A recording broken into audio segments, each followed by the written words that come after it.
ወይም ደግሞ እድሜው እየገፋ እንኳን ሲሄድ በቀረችኝ እድሜ ይማራሉ ይላል አይታል ሰው። እኔ በተገኙ አጋጣሚ ሁሉ በጊዜው ማለጊዜው በምሳሌ ብሔርተኞችን አሸማቃሉ። አም ሶሪ ጋይስ አም ሶሪ። ይመቻችሁ ሊኖር ይችላል፣ ማይመቻችሁ ሊኖር ይችላል። ያ የኔ ስታይል ነው። መሸማቀቅ አለባችሁ። በተለይ ከሀገር ውጭ ያላችሁ አም ሶሪ። ስቅቅ ነው ማድረግ በቃ ስቅቅ። አይ ዶንት ኬር። ስትሳቀቅ መኖር አለበት። በተለይ ዩሮፕ ሆነ አሜሪካ ሆነ ምናምን ብሔርተኛ ስትሆን አይ ፍሬንድ እንዲህ ያለ ባል ያገባሽ እህት ፍቺ።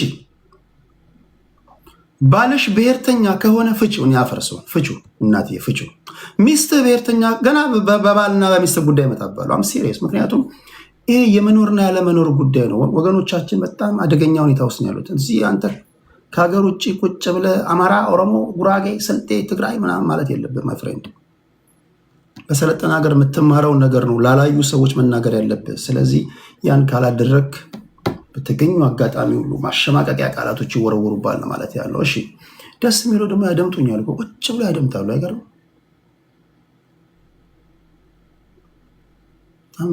አይ ዶንት ኖ። እሺ ለማንኛውም ስለዚህ ሰውዬ ነግራችኋለሁ ለማለት ያለው። ሌላ የሀገራዊ ምክክር ኮሚሽን ዛሬ በአዲስ አበባ በይፋ ይጀምራል። የሀገራዊ ምክክር ኮሚሽን ከሚዳሳቸው ነጥቦች መካከል ከዚህ ቀደም ነግሬያችኋለሁ። ከዲያስፖራ ከሀገር ውጭ ያሉ የተመረጡ ፖለቲከኞች አብዛኞቹ ኔጋ ፖለቲካ የሚወያዩ ናቸው። አይ ቲንክ ወደ ኢትዮጵያ እንዲሄዱ ተስፋ አድርጋለሁ። በቀጣይ 1 ወር የሚደረጉ ውይይቶች ይኖራሉ። እነዚህ ውይይቶች ምን አይነት እንድምታ ይኖራቸዋል፣ ነጥቦች ውስጥ ምንድናቸው ደግሜ ነግራችኋለሁ። ለድጋሚ ለምትወያዩ ሀገራዊ ምክክር ኮሚሽን ላይ ለምትወያዩ በሙሉ ውይይቱ ያማረ የሰመረ የደመቀ እንዲሆንላችሁ እኔ በግል ይመኝላችኋለሁ። እስኪ እስከዛ እዚህ ጋር አንድ ነገር ላስተካከል። ታፕ እያደረጋችሁ ኮፒ ሊንክ ሼር እያደረጋችሁ ክብራትና ክብራን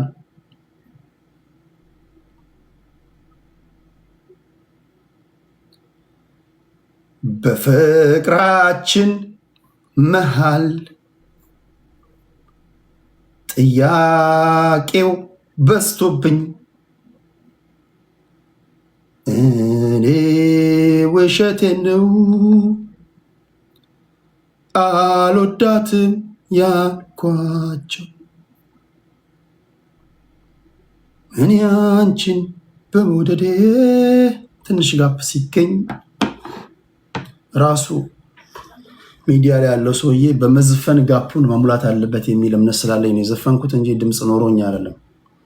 ስለዚህ የሀገራዊ ምክክር ኮሚሽን የሚወያይባቸው አጀንዳዎች ምንድናቸው?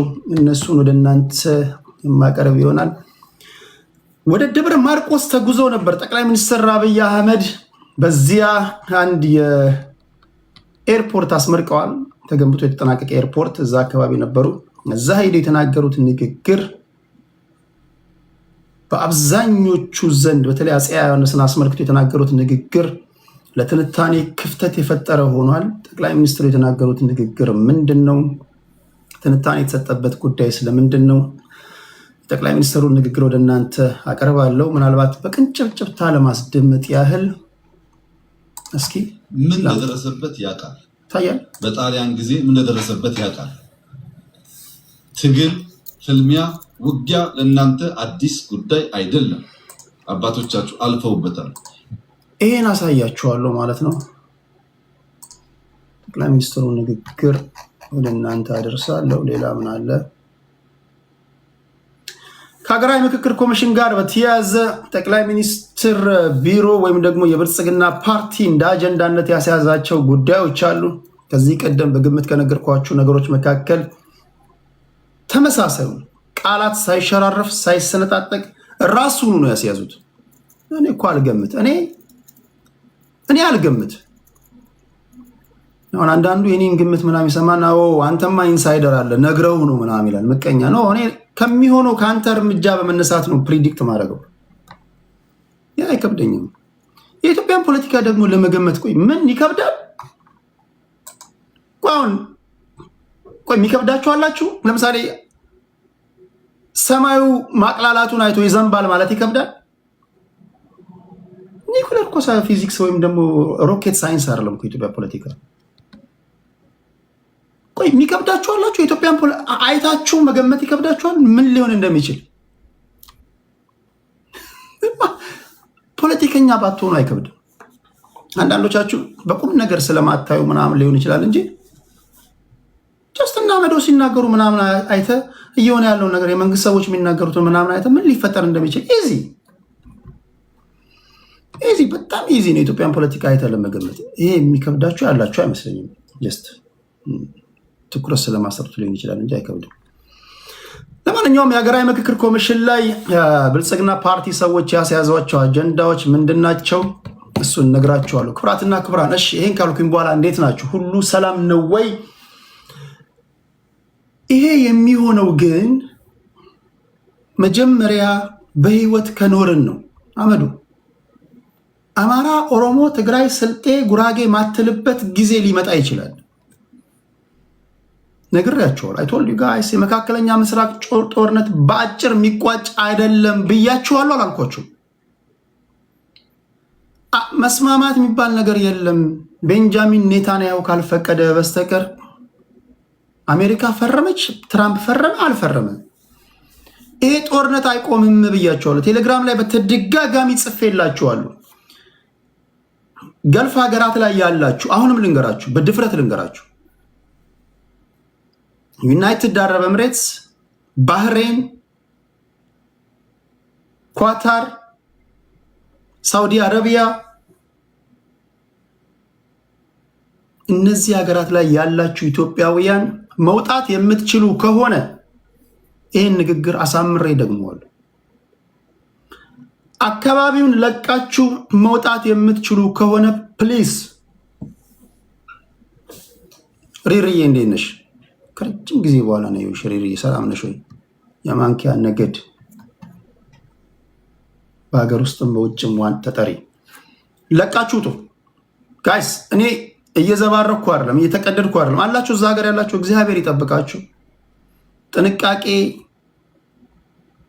ይጠብቃል፣ ማስተዋል ይጋርዳል። ነግሬያችኋለሁ፣ እደግመዋለሁ። ሳውዲ አረቢያ፣ ኳታር፣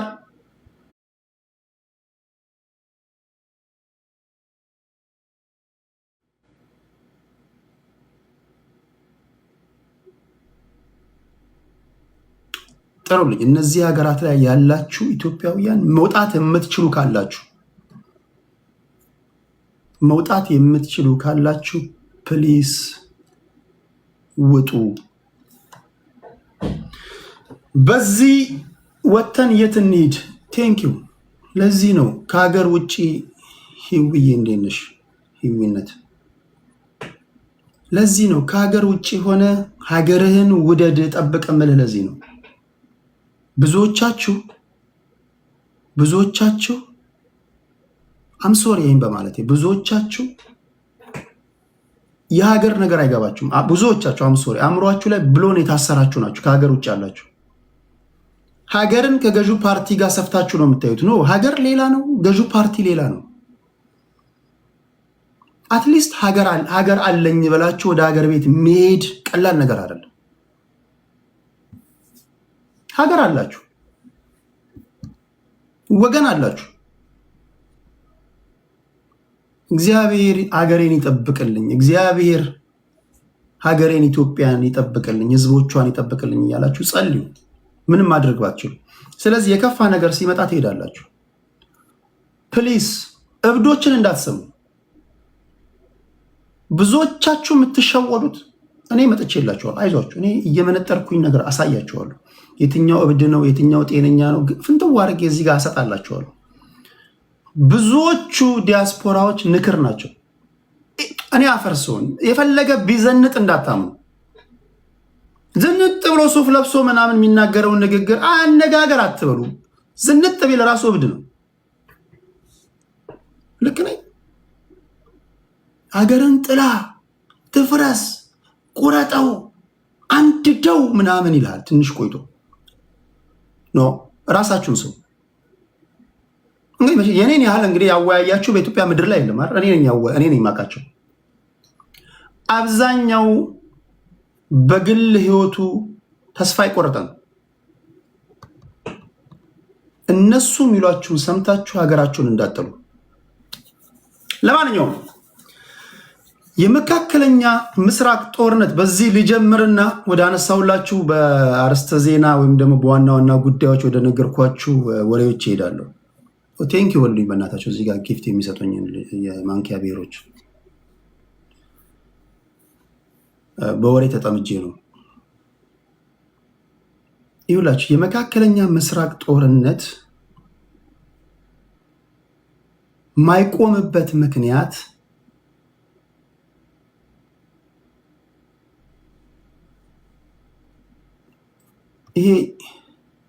ይሄ ጦርነት የምታዩት ጦርነት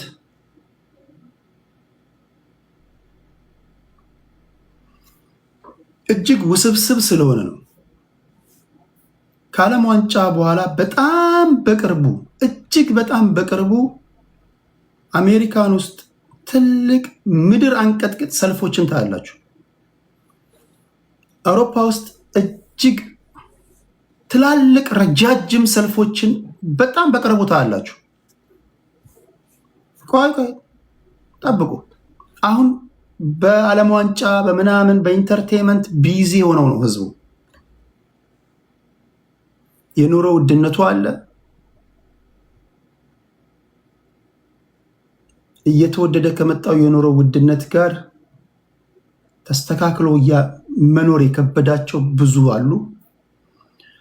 ጦርነቱ የፈጠረባቸውን ጫና መቋቋም የከበዳቸው ከፍተኛ ጭንቀት ውስጥ የገቡ የህብረተሰብ ክፍሎች አሉ። ጦርነት በቃን የሚሉ አሉ። ከምንም ነገር በላይ እኛ ሰርተን የምናገኘውን ገንዘብ እየማገዳችሁ ነው እየሰጣችሁ፣ እኛ እዚህ ሰፈር እያደረግን እናንተ ወደዛ እየላካችሁ ነው የሚል ተቃውሞ የሚያሰሙ ሰዎች አሉ። ይህን ካልኩኝ በኋላ በአሜሪካ በእስራኤል እና በኢራን መካከል የሚደረገው ጦርነቱ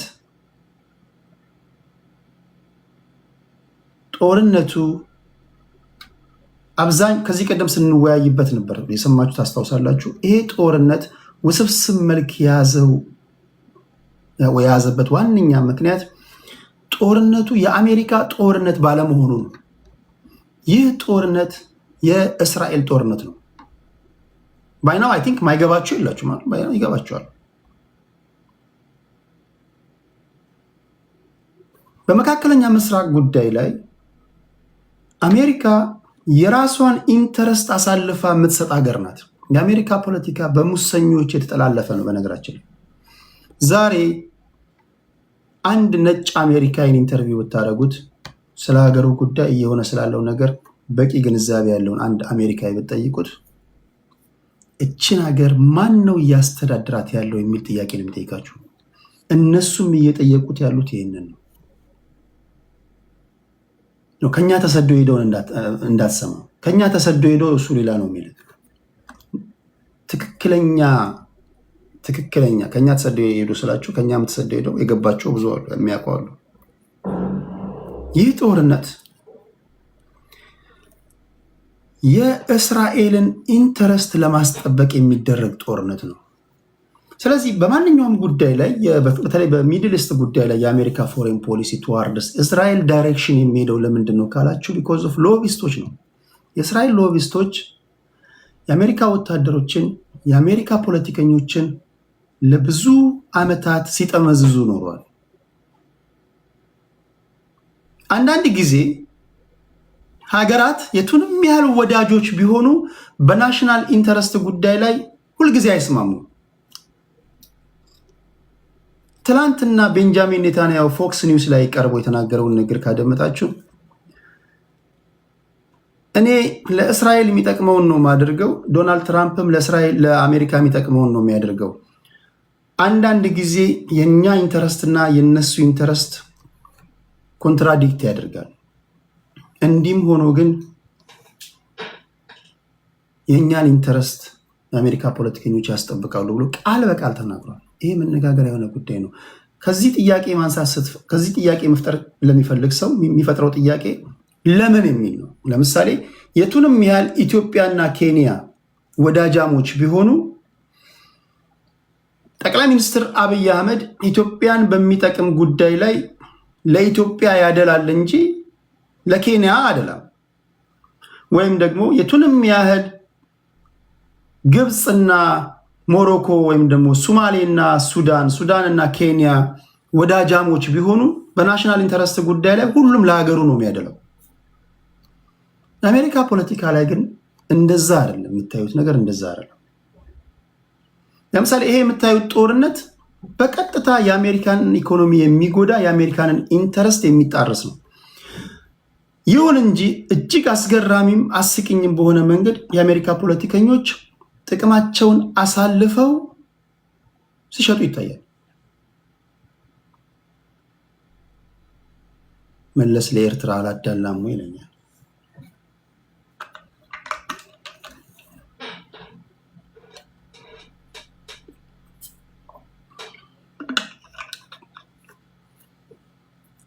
እዚህ ጦርነት ውስጥ ከመግባታቸው በፊት አሜሪካና እስራኤል በዋነኛነት ኢራናውያን ቢበዛ በሁለት ሳምንት ውስጥ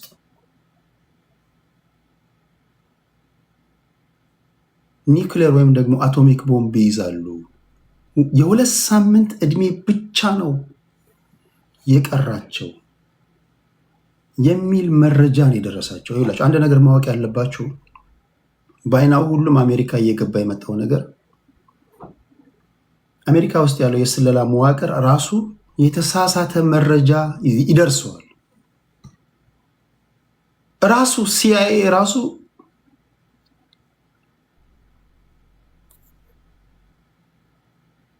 የሞሳድ ቅጥረኛ ነው።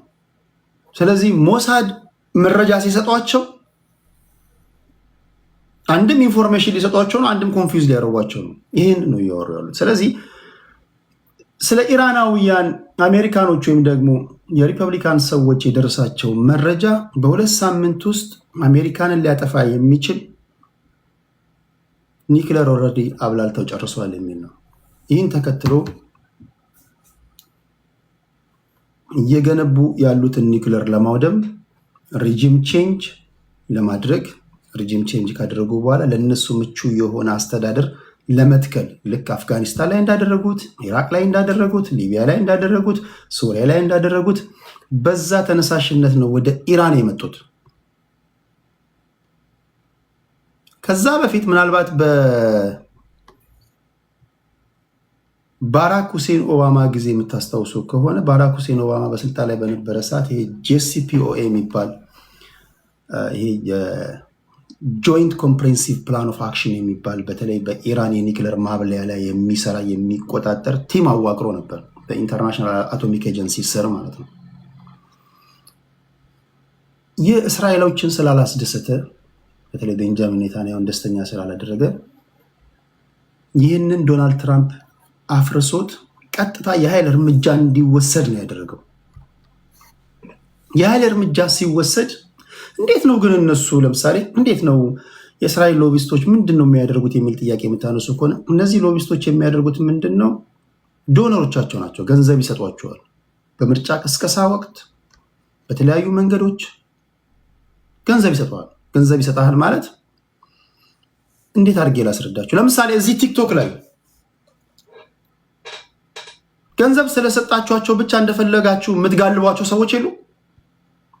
ኮፍያ ሰጥተው ስደብልኝ ስትለው የሚሳደብ እኮ ሰውዬ አለ፣ ወይም የምትሳደብ ሴትዮ አለች።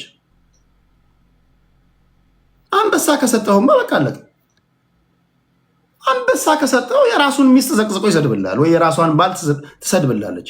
ዞሱ ፊድስ ዩ ኮንትሮል ሲሆን የሚመግብህ ሰውዬ ኮንትሮል ያደርግሃል ማለት ነው። ልክ ነው፣ ልክ አይደለም? ዳኒ ይስቃል። ዳኒ እስራኤል አሁን ዳኒ እስራኤል የአሜሪካ ፖለቲከኞችን ይመግቧቸዋል። ምርጫ ቅስቀሳ ሲያደርጉ ምርጫ ቅስቀሳ ለማድረግ በጣም ብዙ ገንዘብ ያስፈልጋቸዋል። ስለዚህ በኤፓክ አማካኝነት ምናምን ገንዘብ ሰፖርት ይደረጋሉ። ኢማጂን እኔ እስካሁን ከማናችሁም በተለየ ሁኔታ የሚዲያ ሰፖርት ስላልደረሰኝ እንጂ ዛትሷይ ሁላችሁም ኦሮሞ፣ አማራ፣ ስልጤ ሳትባባል ቴዲ ሃዋሳ ሚዲያን ሰፖርት አድርግ ምልህ በማንም ኢንተረስት ግሩፕ ላለመጠለፍ እኮ ነው። ኢማጂን አንድ ቀን የአማራ ፖለቲከኞች ተነስተው ለምን ቴዲን አንይዘውም ብለው $10 ሚሊዮን ቢሰጡኝ እንዴ ማምለጥ ይችላል። ልቀየርብህ እችላለሁ። ነገሩ ነው የምነግራችሁ። ወይ የብሔርተኞች ወይ የሆነ አንዱ ተነስቶ ኢንተረስት ግሩፕ ማለት ያ ነው። ስለዚህ እያንዳንዱ ትንታኔ የሚሆነው ምንድነው ማለት ነው? ፋኖችን የሚያስደስት ነው የሚሆነው ማለት ነው። አይኔ ላይ ሰው ቢገሉ ኖ አልገደሉም ራሳችሁ ገላችሁ ነው ምናምን እንደማለት ማለት ነው። ወይ የገዢው ፓርቲ ሰዎች ቢይዙ እያንዳንዱ ትንታኔ የገዢው ፓርቲ ሰዎችን በማስደሰት ላይ ብቻ የተመሰረተ ይሆናል ማለት ነው። በዓለም ላይ ሚዲያዎች እንደዚህ ናቸው። የሆነ ኢንተረስት ግሩፖች ይዟቸዋል። ስለዚህ እነዛ ኢንተረስት ግሩፖች ከሚያዟቸው ውጭ መናገር አይችሉም። ፖለቲከኞችም በገንዘብ ስለሚያዙ አሜሪካን ውስጥ እንደዛ ነው አሰራሩ። የፖለቲካው ሁኔታ እንደዛ ነው። ለምሳሌ እናንተ ገንዘብ ሰጥታችሁት ረድታችሁት ወደ ስልጣን ላይ የመጣ ፖለቲከኛ እናንተ የምትሉትን ከማድረግ ውጭ ምንም ማድረግ አይችልም። ለምሳሌ በቅርቡ የሞተው ሊንዚ ግራም ማለት ነው። ሊንዚ ግራም ስለሱ ቤንጃሚን ኔታንያሁ ትላንትና ሲናገር ዛሬ መነጋገሪያ የሆነ ጉዳይ ነው። በግልጽ የስ ኤፓክ ይረዳኛል ብሏል። ሰውየው አሜሪካ ይኩን ሴናተር ነው። ቀኑን ሙሉ 24 ሰዓት አለ 24 ሰዓት ብትሰጡት 23 ሰዓት ከ59 ደቂቃ ከ59 ሰከንድ ስለ እስራኤል ነው የሚያወራው። እና ቤንጃሚን ኔታንያሁ ሲናገር ትላንት ዛሬ የተናገረውን ንግግር ብታደምጡ ከሊንዚ በጣም የሚገርመኝ ነገር እኛ ከዚህ በኋላ ከአሜሪካ ምንም አይነት እርዳታ አንፈልግም። ቶማሆክ ሚሳኤል አለን፣ F-35 ተዋጊ ጀቶች አሉን። ከዚህ በኋላ ራሳችንን የምንችልበት ደረጃ ላይ ደርሰናል። ጠላቶቻችንን መመከት እንችላለን፣ ማጥቃት እንችላለን ብዬ ስናገረው ኖ ኖ ኖ ኖ ኖ እኔ ፎርስ አደርጋለሁ ኖ ኖ እንደዛም አትበሉ የሰማለ ያስፈልጋቸዋል፣ አንኮንዲሽናል ሰፖርት ያስፈልጋቸዋል ብሎ ከኔ በላይ ለእስራኤል የሚሟገት የእስራኤል ወዳጅ ነው ብሎ የመሰከረለት ሰው። ገንዘብ ሲሰጣቸው ሰዎች እንዲህ ነው የሚሆኑት ማለት ነው። የሰማለ አልሰማችሁ? እዚህ አንዳንድ ቲክቶክ ላይ የሆነ ዳኝነት ምናምን ያዙልን ምናምን ብላችሁ ኮፍያ ስጡት ወይ ስጧት ለአንዷ። ያፈጠጠ ያገጠጠ ነገር አይኔን ግንባር ያርገው ይላሉ። ለምን? ኮፍያ ስጣችኋለሁ፣ አበባ ሰጣችኋለሁ፣ አስቀድማችሁ ትይዛላችሁ። እንደዛ ማለት ነው። ስለዚህ የአሜሪካ ፖለቲከኞች በሙሉ በኢንተረስት ግሩፖች የተያዙ ናቸው። ስለዚህ እነዚህ ሰፖርት የሚያደርጓቸው ገንዘብ የሚሰጧቸው አካላቶች መጥተው እያንዳንዱ ፖሊሲዎቻችሁ እኛን ተጠቃሚ የሚያደርግ መሆን አለበት ሲሏቸው እሺ ከማለት ውጭ አማራጭ የላቸውም። እሱ ብቻ አይደለም፣ እንደገና ብላክሜል የተደረጉ ናቸው። አንዳንድ ጊዜ ቲክቶክ ላይ ያላቻ ጋብቻ ሰዎች ሲያዩ ኮመንት ላይ ስትገቡ ወንድሜ ምንድነው የራቁት ፎቶ ምናምን ይዛብነው እንደ ይላሉ ሰዎች። ብላክሜል ማድረጊያ። እኔ አሁን እናትዬ አያደርስብኝና የራቁት ፎቶ ብትይዥኝ በቃ የራቁት ፎቶ ብትይዥብኝ እኔ ለነገሩ ምንም ይመስለኝ ልጅ አይደለሁም፣ ግን ምሳሌ ነው የምነግርሽ። የራቁት ፎቶ ምናምን ይዣለሁ እንደፈለግኩ አድርገህ ብትይኝ ፖስት ካላደረግሽው አልለቀሽም ነው የምልሽ። ግን አንዳንድ ሰው የራቁት ፎቶ ከተያዘበት በቃ የዛች ሴትዮ ወይ የዛ ሰውዬ እስረኛ እንደመሆን ማለት ነው። ብላክሜል ማለት ያ ነው። እነዚህ ፖለቲከኞች በተለያዩ ጊዜያቶች የሰሯቸው ፋውሎች በሙሉ ተይዘዋል። አንዳንድ ጊዜ ሰምታችሁ ከሆነ የኤፕስቲን ፋይል፣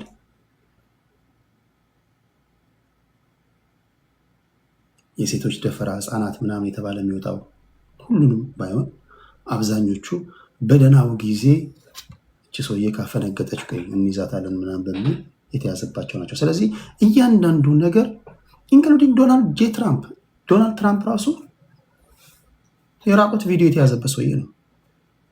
ፖይንቱ ምንድን ነው? ቬሪ ስማርት ናቸው ታውቃላችሁ። በመካከለኛ ምስራቅ ጉዳይ ላይ ኢራቅ ላይ ወታደሮቻችሁን አምጡ ሲሏቸው እሺ ከማለት ውጭ አማራጭ የላቸውም። ሳዳም ሁሴን አስወግዶ እሺ ከማለት ውጭ አማራጭ የላቸውም። ጋዳፊን እናስወግድ እሺ ከማለት ውጭ አማራጭ የላቸውም። የመንን እናፍንዳ እሺ፣ አፍጋኒስታንን ዲስፋንክሽናል ረምፕ ስቴት እናርጋት ኦኬ እሺ ከማለት ውጭ አማራጭ የላቸውም። አሜሪካ በሚድል ኢስት ጉዳይ ላይ የራሷን ጥቅም አሳልፋ ትሰጣታለች ለእስራኤል ማለት ነው። ኤቭሪ ፖሊሲ እያንዳንዱ የሚድል ኢስት ፖሊሲ የአሜሪካንን ብታዩ ፕሮ ኢዝራኤል ዳይሬክሽን ነው የሚሄደው። ልክ ነው ልክ አይደለም። መቼስ አዲስ ዘመን ጋዜጣ የምታነቡ እንኳን ብትሆኑ የምናገረው ይገባቸዋል። ማይ ፍሬንድ ዝም ብለህ የምግብ ቤት ሜኑ እንኳን በቃ የምታነብ ሰውዬ እንኳን ብትሆን የምናገረው ነገር ይገባል። ቢያንስ እንዲገባ አድርጌ ነው በቀላሉ እየተናገርኩ ያለሁት። ኦኬ አፍጋኒስታን ላይ ተሳክቶላቸዋል፣ ኢራቅ ላይ ተሳክቶላቸዋል፣ የመን ላይ ተሳክቶላቸዋል። ሶሪያ ወደ ፍርስራሽነት ተለውጣለች። ሊባኖስ የክርስቲያን ሀገር ሊባኖስ እንኳን ለስሙ ዶናልድ ትራምፕ ክርስቲያኖች ናይጄሪያ ውስጥ እየተገደሉ ነው፣ ለነሱ መቆርቆር አለብን መቆም አለብን ብሎ ወደ ናይጄሪያ ወታደር ወይም ደግሞ ሚሳኤል ይተኩሳል። አጠገቡ እዚህ ጋር ሊባኖስ ውስጥ ክርስቲያን ውስጥ ሲገደሉ ምንም አይናገረው።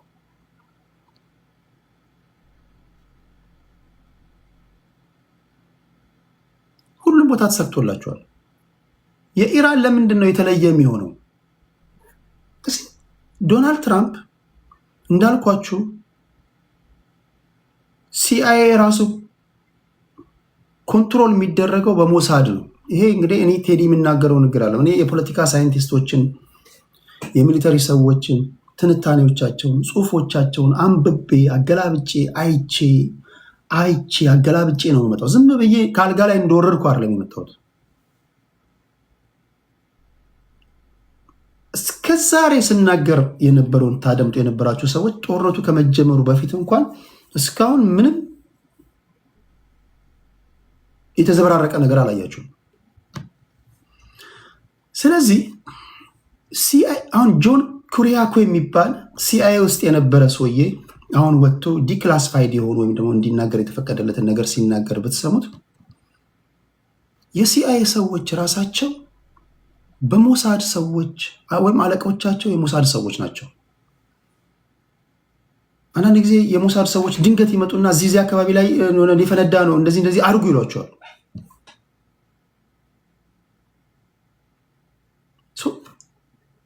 እጅግ የተወሳሰበ ነገር ነው የአሜሪካ ፖለቲካ። እንደዚህ እንደምታዩት አይደለም። ስለዚህ ወደ ኢራን ሲመጡ ኢራን ቀላል ጦርነት ነው የመሰላቸው። ዳትስ ዋይ ዶናልድ ትራምፕ 3 ቀን አይፈጅብኝም ያለው ሰምታችሁት ከሆነ በ3 ቀን ደርሰን እንመጣለን። ለምን? ዶናልድ ትራምፕ እንደተነገረው ነው።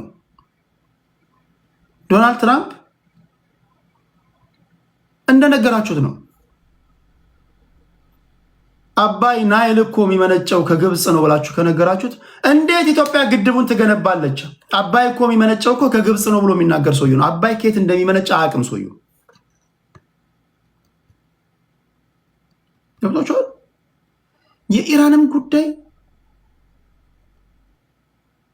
እንደነገሩት ነው። ቀላል ነው የመሰለው። ኢራናውያን ግን እንደዛ ናቸው። ኢራናውያን እንደዛ ናቸው።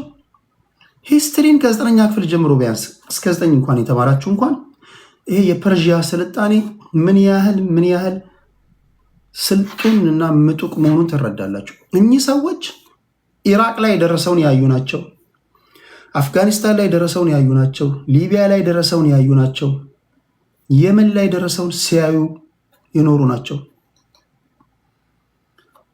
የጊዜና የቀን ጉዳይ ነው እንጂ እነሱ ጋር እንደሚመጡባቸው ያውቃሉ። አሁን የኢራን ጉዳይ ካለቀ ቀጣዋ ማናት? ይህ መገመት አይከብዳችሁም። ቀጣዋ ሀገር ማናት? እስራኤል የምደበድባት ቀጣዋ ሀገር ማናት? አሜሪካንን በመጠቀም የሚገምት አለ? ቀጣዋ ተመቼ ሀገር ማናት? ቀጣዋ ሳውዲንም እርስ በርስ እያባሉ ቱርክ ናት ቀጣዋ የምትመታው ሀገር። የስ ቱርክ ከቱርክ በኋላ ግብፅ ናት። ይህንን ቤንጃሚን ኔታንያሁ የዛሬ 30 ዓመት ነግሮናል እኮ። ቱርክ ናት አሁን የምትመተው። አሁን ቱርክ የኔቶ አባል ሀገር ስለሆነች ቱርክን ሲስተማቲካሊ ኔቶን አሁን ዲስማንትል ያደርጉና የአፈራር ውስጥ ያዳክሙትና የኢራን ጉዳይ ኢራን በተቻለ መጠን ኢራንን ኢንፍራስትራክቸራቸውን ካወደሙ በኋላ ወደ ቱርክ ነው የሚዞሩት።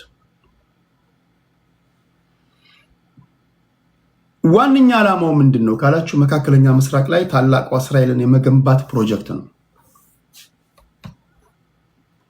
ኢራናውያን የጠነከሩበት ዋነኛ ምክንያታቸው ለዚህ ጦርነት የዛሬ 30 ዓመት ሲዘጋጁ የኖሩ ናቸው። ስማርት ናቸው ሲባል ዝም ብሎ ስማርት ብቻ አይደለም። አንዳንዱ ሰው ዝም ብሎ የቡክ ጂነስ ይሆናል፣ በቃ ዝም ብሎ ያነበበውን ብቻ የሚናገር ላይሆን ይችላል። እነዚህ ሰዎች ግን በተፈጥሮም ጂነስ ናቸው። ለዛሬው ጦርነት የዛሬ 30 ዓመት ገና ሳዳም ሁሴንን ለማውረድ አሜሪካ፣ እስራኤል፣ ምዕራባውያን ኔቶ ድብደባ በፈጸሙ ሰዓት እኛ ነን ብለው ሲዘጋጁ የነበሩ ሰዎች ናቸው። ዛትስ ዋይ ሞዛይክ የሚባል ዶክትሪን ሀገራቸው ላይ ተግባራዊ ያደረጉት ማለት ነው። ሁለተኛ እነዚህ ሀገራት በተለይ ኢራናውያን ተፈጥሮ ራሱ ያደላቸው ናቸው።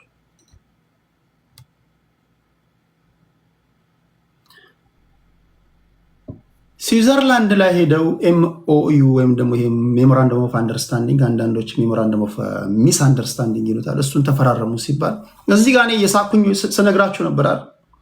ቤንጃሚን ኔታንያሁ ካልፈቀደ በስተቀር የምትፈራረመው የሰላም ስምምነት የለም ብዬ ነበር። ልክ ነው፣ ልክ አይደለም፣ አይሆንም። ታስታውሳላችሁ፣ ይህን አትረሱም። የትላንት ወዲያ ነገር ነው። ኔታንያሁ ካልፈቀደ በስተቀር ምክንያቱም ጦርነቱ የሱ ነዋ።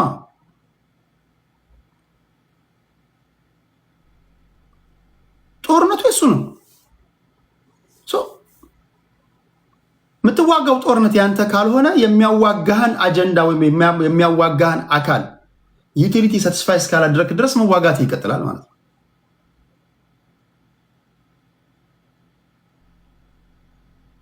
ሊሆኑ ከሚችሉ ነገሮች መካከል አሁንም ልክ በሲአይኤ በኩል ኢራናውያን ኦልሬዲ ጨርሰዋል፣ ሊገሉ ነው፣ እንዲህ ሊያደርጉ ነው፣ ያፈነዱ ነው፣ እንትን ጨርሰዋል ምናምን። እስኪ ኢራናውያን የሚናገሩትን ስሙ። ዓለም አቀፍ ፖለቲካ ሰንታኞች የሚናገሩትን ስሙ። የፖለቲካ ሳይንቲስቶች የሚተነትኑትን ትንታኔ ስሙ። እንደ አሜሪካ ቢሆን ኖሮ እንደራደር ነበር፣ ሰላም ይሆን ነበር። እኛ ከአሜሪካ ጋር ሰላም ይሆን ነበር። ጉዳዩ ከአሜሪካ ጋር አይደለም። አሜሪካ አለች በዚህ ጦርነት ውስጥ ያለችው። አሜሪካ ምንም የምታውቀው ነገር የለችም። አሜሪካ ምንም ወታደሮቿን አምጪ ስትባል የምታመጣ ተዋጉ፣ ተኩሱ ሲባል የሚተኩሱ ናቸው። ኦኬ፣ አሁን ወደ ፖይንቱ እንምጣና ጦርነቱ ከምን ጊዜም በላይ አደገኛ መልክ ይዟል። ስትሬት ኦፍ ሆርሙዝን ለማስከፈት የግድ በአየር ድብደባ ሪጂም ቼንጅ ለማምጣት የግድ እግረኛ ወታደር ማስገባት አለባቸው። በቀጣይ እጅግ ደም አፋሳሽ ጦርነት ሊኖር ይችላል። እስራኤል አካባቢውን ወደ ፍርስራሽነት ለመለወጥ የምትፈልግ ከሆነ የገልፍ ሀገራትን አሁን ኢራንን ሲመቱ ኢራን እየተኮሰች ያለችው ወደ ገልፍ ሀገራት ነው። ይሄ ለእስራኤል አሪፍ ነው። ምክንያቱም አካባቢውን ወደ ፍርስራሽነት የመለወጥ ፕላን ከሆነ እርስ በርስ ታነፋፋቸዋለች።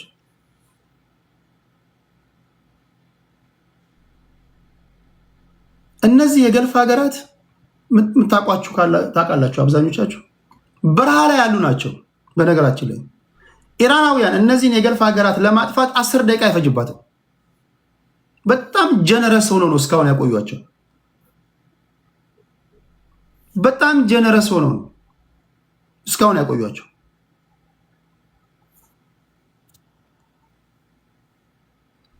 ኢራናውያን ተፈጥሮ ያደላቸው ናቸው። ከየትኛው የኢራን አካባቢ የገልፍ ሀገራትን መጥተው ወደ ፍርስራሽነት ማጥፋት ይችላሉ። በጣም የሚገርም ለቨሬጅ አላቸው። ሌላው ሪጂም ቼንጅ ለማምጣት በአየር ድብደባ ብቻ ዓለም ከተፈጠረ ጀምሮ ሪጂም ቼንጅ መጥቶ አቅም። ስለዚህ በአየር ድብደባ ከደበደብክ በኋላ ምንድነው የነሱ ፖይንታቸው? የዲካፕቴሽን ወይም ደግሞ ዋና ዋና ሊደሮቻቸውን ከገደሉ በኋላ ሌላው ሰውነቱ ይወድቃል የሚል ትንታኔ የነበራቸው። ካሚኒ አያቶላን ገደሉ፣ ቃሲም ሱሌማኒን ገደሉ፣ አሉ የተባሉ ጀነራሎችን ገደሉ። ኢራኖች ወደቁ። ሁለተኛ መሪው ሲመታ መንጋው ይበተናል የሚል ትንታኔ ነው ያላቸው። ባደጉት ሀገራት አሁን በእኛ ሀገር ላይ ቢሆን ኦኬ፣ የጠቅላይ ሚኒስትሩ አንድ ነገር ቢሆን በቃ ወይ ሌላ ሀገር ላይ ለምሳሌ ሳዳም ሁሴን ሲገደል ወይ ሳዳም ሁሴን ሲያዝ ኢዝሊ ፕሮቴስት ስለነበረ መጀመሪያ ግራውንድ ላይ መፍጠር ስለቻሉ እግረኛ ወታደር መሬት እየመራ መንገድ እየመራ አስገባቸው። ሪጂም ቼንጅ መሬት ላይ ፕሮቴስት ካልፈጠራችሁ በስተቀር ሪጂም ቼንጅ ማሳካት አትችሉ በአየር ድብደባ ብቻ። ኦኬ በአየር ከደበደባችሁ በኋላ መሬት ላይ በሴራም ይሁን በምንም በምትጫወቱት የመጫወቻ ሜዳ ህዝባዊ አመፅ ማስነሳት አለባቸው። ዛሬ ኢራን ውስጥ ህዝባዊ አመፅ አለ። የአያቶላ ቀብር ላይ ስንት ሚሊዮን ህዝብ ነው የወጣው? መንፈሳዊ ሊደራቸውን ገለህባቸው ኢራናውያን ሌት አሉንን አንተን መንገድ እየመሩ ሊያስገቡ ይቅርና ወደ ስዊዘርላንድ ለምን ሄዳችሁ እያሉ መሪዎቻቸውን እያፋጠጡ ነው። ይሄ ኤምኦዩ ሜሞራንደም ኦፍ አንደርስታንዲንግ ለመፈራረም ለምን ሄዳችሁ እያሉ ነው። በቶሎ ኒውክሌር መታጠቅ አለብን እያሉ ነው። እንዲህ እሳት ጎርሶ ያለበት አካባቢ ላይ እግረኛ ወታደር ይዘህ ትገባለህ?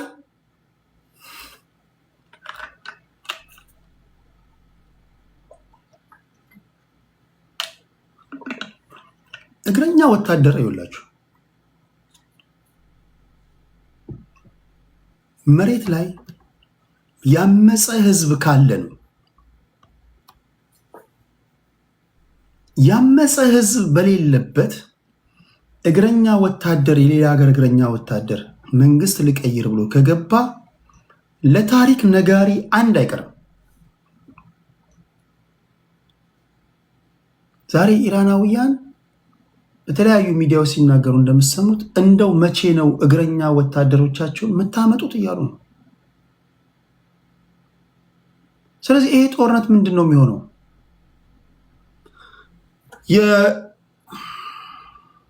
እዚህ ጋር ንገጣጡ የኢራኑ ፎሬን ሚኒስትር አባስ አራክቺ ሲናገሩ ሰምታችሁ ከሆነ ዛሬ ዶናልድ ትራምፕ ስትሬት ኦፍ ሆርሙዝን እንቆጣጠራለን፣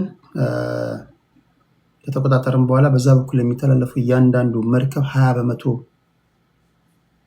ታክስ እንጥላለን አሉ። እግዚአብሔር ያሳያችሁ። እነዚህ የገልፍ ሀገራት ለአሜሪካ ወታደራዊ ቤዝ ሰጥተው ወደ ኢራን የሚያስተኩሱ ምን ያህል ፉሊሽ መሆናቸው የምታውቁት። ጦርነቱ አጌንስት እነሱ ነው። ይሄ ጦርነት ራሳቸውን የሚያጠፋቸው ጦርነት ነው። ሳውዲ አረቢያ፣ ባህሬን፣ ኳታር፣ ዩናይትድ አረብ ኤምሬትስ ኢቨን ትራምፕ እንኳን እንደሚለው ስትሬት ኦፍ ሆርሙዝን እንኳን ቢቆጣጠር 20% ታክስ ጥላለው ሲል 20% ታክስ የሚጥለው ከነዚህ ሀገራት የሚወጣ መርከብ ላይ ነው ማለት ነው። ቢሳካለት ማለት ነው። እድልዬ እንዴት ነሽ? እድል እብድ ነው።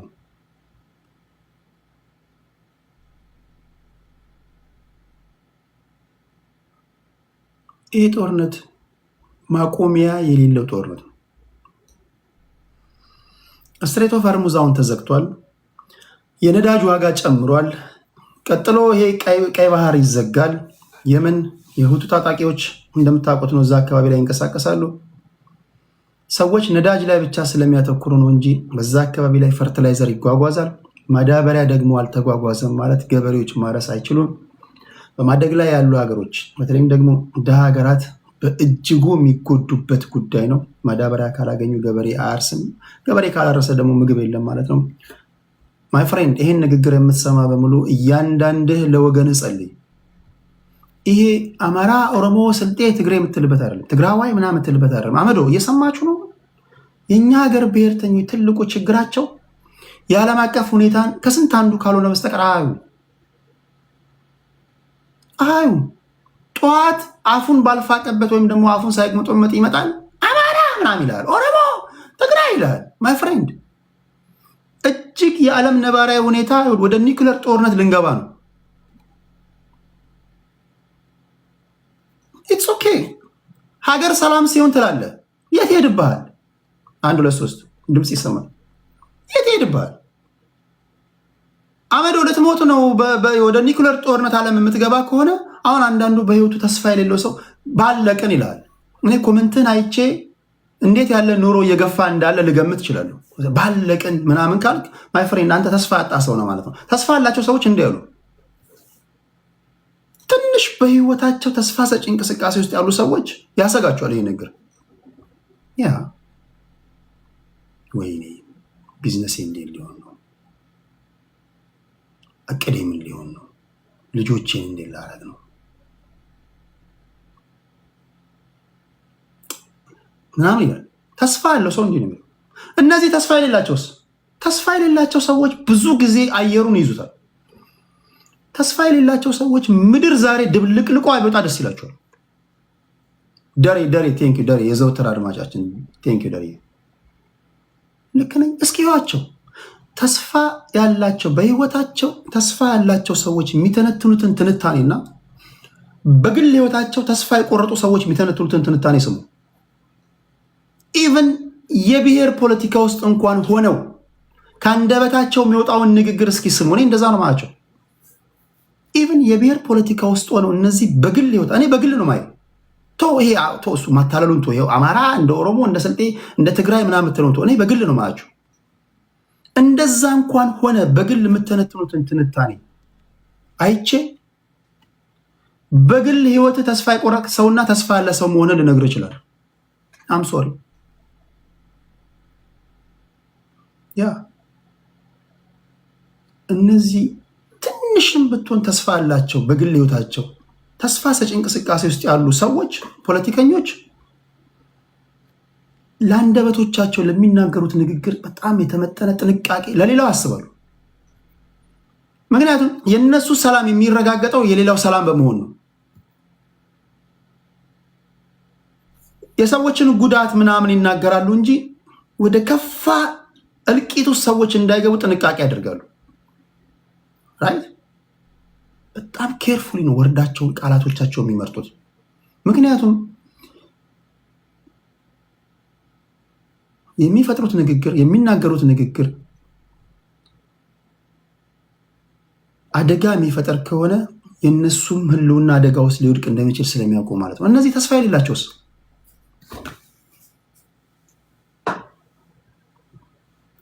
እንደዛ ነው ማየት ያለባቸው። ስለዚህ የዓለም ነባራዊ ሁኔታ እጅግ አሳሳቢ ደረጃ ላይ እየደረሰ ነው። የመካከለኛው ምስራቅ ጦርነት ብቻ አይደለም። የራሽያ እና የዩክሬን ጦርነት ወደ ኒውክለር ጦርነት የሚሄድ ቻንሱ ሰፊ ነው። ቭላዲሚር ፑቲን አውሮፓውያን ዩክሬንን መደገፋቸውን ካላቆሙ ወደ ምዕራብ ዩሮፕ መተኮስ ጀምራለሁ ብሏል። አሁን ራሽያ ምንም ፓኒክ ያላደረጉት ቢኮዝ እያሸነፉ ስለሆነ ነው።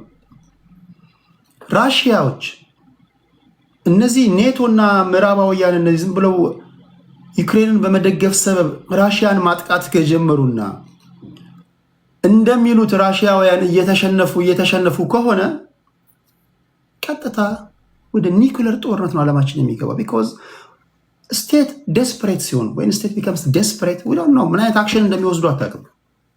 በተለይ ኒውክለር ካላቸው ሀገራት ጋር አሁን በተለይ ዓለም እየተጫወተች ያለችው በኒውክለር ጦርነት ነው።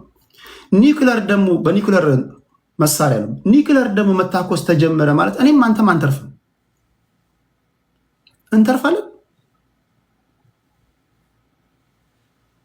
ዓለም ከዚህ ቀደሙ እንደ መጀመሪያ ዓለም ጦርነት እንደ ሁለተኛ ዓለም ጦርነት በክላሽንኮቭ መሳሪያ አይደለም የምትታኮሰው፣ በኒውክለር ጦርነት ነው የምትታኮሰው። ስለዚህ ይሄ የመካከለኛ ምስራቅ ጦርነት አዎ ብለዋል ኢራናውያን፣ ስትሬት ኦፍ ሆርሙዝን የሚቆጣጠር ያሸንፋል ብለዋል። ትችላለህ፣ የምናየው ይሆናል። ስትሬት ኦፍ ሆርሙዝ ከተቆጣጠራችሁ አሸንፋችኋል ብለዋል። ጀግና ከሆናችሁ ሜዳውም ይሄው ፈረሱም ይሄው። ቢያንስ ጭላንጭልም ብትሆን ተስፋ እንዳለው ሰው ያችንም ንግግር ቢሆን በአማርኛ የተናገርኳትን አስተርጉሞ ሊሰሙ ይችላሉ በሚል በለው አልልም። ደግሞ የኔን ሰምተው ደግሞ እንዳይጋጋሉ ቢያንስ ጭላንጭል ተስፋ ያለኝ ልጅ ስለሆንኩኝ ፕሊዝ አትታቆሱ ማለት እንወዳለን። ቁም ነገር ይሄ ጦርነት አደገኛ ጦርነት ነው። ቀጣዮቹ 2 ወራቶች ለዓለም ሰላም፣ ለዓለም ኢኮኖሚ፣ ለሁላችንም ወሳኝ ናቸው። ከዚህ ውጪ የሰማችሁ ካላችሁ የዜና ምንጮቻችሁን የምትሰሟቸውን የምታነቧቸውን ነገሮች ድጋሚ ቼክ አድርጉ። ከኔ በተለየ እይታ ያላችሁ ነገር ግን እየሆነ ያለውን ነገር በአግባቡ የተረዳችሁ ከእናንተ ጋር ባወራ ደስ ይለኛል። ለምን እኔ የደረስኩበት ያነበብኩት የተረዳሁት እዚህ ድረስ ነው። ከእናንተ የእናንተን አንግል ከእናንተ ደግሞ ለመማር ከእናንተ ደግሞ ለመስማት በጣም ፍላጎት አለኝ። በጣም የምፈልገው በዚህ ጉዳይ ላይ ከዚህ ቀደም ባክ ቱ ኖርማል ጀምረን ነበር። አሁን ተመልሰናል። አይ ቲንክ ተፈራረሙ ሲባል ኢስላማባድ ላይ ወደ ፓኪስታን ሄደው ተፈራረሙ ሲባል ትንሽ ቀዝቀዝ ብሎ ነበረ። ከዛ ወደ ስዊዘርላንድ ሄዱ ተፈራረሙ ተባለ። ሳምንት አልቆየም እኮ ሳምንት አይደለም ሰዓታት አልፈጀም። ፈረሙ። ወደ ቴህራን የተመለሱ እያለ ቤንጃሚን ኔታንያሁ ምን እያደረክ ነው የሚባል ነገር የለም አለው። ትራምፕ ቀድጄዋለሁ አለ። በሰዓታት ልዩነት ውስጥ ያ ሁሉ ስምምነት ወደ ባዶነት ተቀይሯል። ከዚህ በኋላ ምን ሊሆን ይችላል? የዓለም ነባራዊ ሁኔታ ወዴት ሊሄድ ይችላል? ነገ በሚኖረን ቆይታ እኔ መቼስ ዓለም በእንደዚህ አይነት ሁኔታ ላይ እያለች እዚህ ጋር አምጥቼ አንተን ፋኖ ኦነግ ምናምን ብል ሰይጣን ራሱ ይስቅብኛል። አይ ቲንክ የብሔር ፖለቲካ ታወያያለህ ብላችሁ እንደማጠብቁ ተስፋ አድርጋለሁ። ብሔርተኞች ራሳችሁ ይህን በንቃት ማየት ያለባችሁ። ስለዚህ በዚህ ጉዳይ ላይ አይ ቲንክ የዓለም አቀፍ ፖለቲካ መተንተን የሚፈልጉ ሰዎች አሉ። ነገ በሰፊው እንገናኛለን። 4 ሆነን አንብቡ፣ አድምጡ። ከዛ የሰማችሁትን የተረዳችሁትን ትነግሩናላችሁ ለማለት ያህል ነው። ክብራትና ክብራን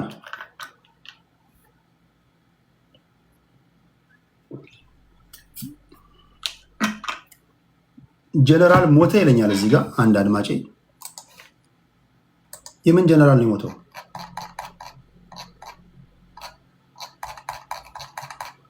የምን ጀነራል ነው የሞተው? እሺ እስካሁን እዚህ ጋር እሺ። ክብራትና ክብራን እንዴት ናችሁ? ሁሉ ሰላም ነው ወይ? በዚህ ካሟሟቅን የራሽያና የዩክሬን ጦርነት ምክንያቱ ምንድነው? እሱንማ የራሽያና የዩክሬን ጦርነት ዩክሬን የኔቶ አባል ሀገር ሆናለሁ በማለቷ ያ ደግሞ ለኔ ኤግዚስቴንሻል ትሬት ነው በምትለው ራሽያ መካከል የሚደረግ ጦርነት ነው። ጦርነቱ ዝም ብሎ ለስም በዩክሬንና በራሽያ መካከል ይባል እንጂ ከዩክሬን ጎን ምዕራባውያን እንዲሁም ኔቶዎች አሉ። ስለዚህ ዋነኛው ጦርነት ምክንያቱ ዩክሬን የኔቶ አባል ሀገር መሆን አለባት የሚለው ነገር በራሽያውያኖች ዘንድ ቅቡልነት ስላላገኘ ነው። ምክንያቱም ዩክሬን የኔቶ አባል ሀገር ሆነች ማለት ለራሽያ የህልውና አደጋ ስለሆነ ማለት ነው። እሺ ክብራትና ክብራን እንዴት ናችሁ? ሁሉ ሰላም ነው ወይ? ሰላምታ አላበዛም። ዋና ዋና ነገሮችን ነግራችሁና ሰዓት ካለ ፖለቲከኞችን አስገብቼ እናወራለን። ኔታንያሁ ትራምፕን ያስገድለዋል። ሊንዚ ግራም ጋይስ ዲቲንግ ሊንዚ ግራም ታሞ ነው የሞተው ብላችሁ የምታስቡት? የልብ እንትን ሊንዚ ግራም የአሜሪካው ሴናተር ዩክሬን ሄዶ ወደ አሜሪካ ስመለስ ጌም ቼንጀር የሆነ ወሳኝ የተባለ ማዕቀብ ራሽያ ላይ እንዲጣል አደርጋለሁ። ዶናልድ ትራምፕ በመካከለኛ ምስራቅ ጉዳይ ላይ ኢራን ላይ የሚያደርገውን ዘመቻ አጠናክሮ እንዲገፋ ተጽዕኖ ወይም ደግሞ ጫና አሳድራለሁ የሚል ንግግር ተናግሮ ነበረ።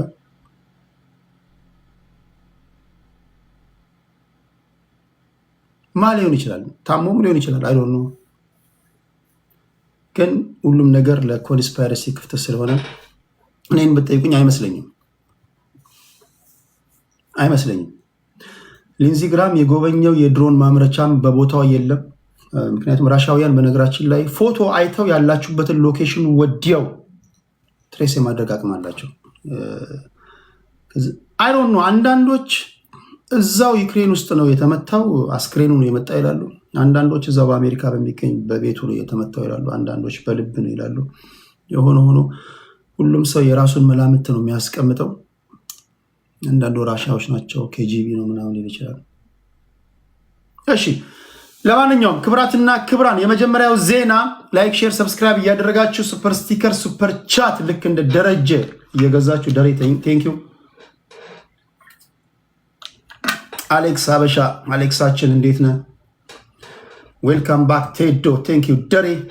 እግዚአብሔር ውጪ መመኪያ የለንም ኢትዮጵያውያን። የስ የስ የስ ግን እግዚአብሔር ያው ጥንቃቄ ይጠብቃል፣ ማስተዋል ይጋርዳል ይላል በመጽሐፍ ቅዱስ ላይ። በጾም በጸሎት ምናምን መንበርከክ አለብን። አረ እኔም በዛ ነው ያለው። እሺ ሌላ ጥያቄ አለ? የመቶ ሰው በኢትዮጵያ ላይ ስንት ነበረ? ከግብፅ ጎን ቆም። እሺ የፋሲካ ጉዳይ መጀመሪያ እሷ ነበር የጠየቀችኝ። ከዛ እሷ ስትጠይቅ አይተው ሁሉም ሴቶች እየተነሱ የፍቅር ጥያቄን መልስ የፍቅር ጥያቄን መልስ እያሉ አንዲትም አዛውንት ሴትዮ እንደዚሁ ጥያቄ ያቀረበችልኝ። ስለዚህ ማሰብ አለብን። የሰው ልጅ የሚጠይቅ መከበር አለበት። ማንም ሰው ሲጠይቀኝ እኔ በማክበር ነው መልሰው። ላስብበት ብያለሁ። አይ ዶንት ኖ በዙ አሁን 5-6 ምናምን ደርሶኛል። ላስብበት ብያለሁ። ዘግየት ብላችሁ ለገባችሁ ሰዎች እና እያሰብኩበት ነው። እናንተም የማሰቢያ ጊዜ ስጡኝ። በዚህ ብሔርተኞች ያዋክቡኛል፣ በዚህ በኩል የዓለም ነባራዊ ሁኔታ፣ በዚህ በኩል የዓለም ሙቀት መጨመር። ዛሬ በነገራችን ላይ ባለውበት አካባቢ 40 ዲግሪ ሴንቲግሬድ ነበራል። ቶሮንቶ 40 ሙቀቱ 40 ዲግሪ ሴንቲግሬድ።